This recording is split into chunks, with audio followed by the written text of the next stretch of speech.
রহিম। হযরত আবু হুরায়রা রাদিয়াল্লাহু আনহু হইতে বর্ণিত, তিনি বলেন, রাসূল সাল্লাল্লাহু আলাইহি ওয়াসাল্লাম ইরশাদ করেছেন, দয়াবান ব্যক্তিদের প্রতি আল্লাহ রহমানুর রহিম দয়া করেন।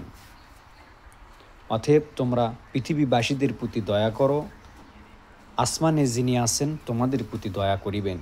তিরমিজি 1923 নম্বর হাদিস।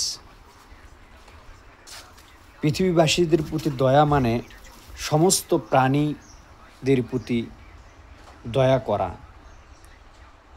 চাই সেই প্রাণী খারাপ হোক বা মন্দ হোক, একটু দয়া অনুভূতি থাকা দরকার। এবং আসমানে যিনি আছে, এই অর্থ হচ্ছে আসমানের মালিক, আরশের মালিক আল্লাহ, তাহলে আমাদের প্রতি দয়া করিবেন। আল্লাহ পাক আমাদেরকে পৃথিবীর সমস্ত প্রাণীর প্রতি দয়া অনুভূতি হওয়ার এবং দয়া করার তৌফিক দান করুন। আমিন। আলহামদুলিল্লাহি রাব্বিল আলামিন।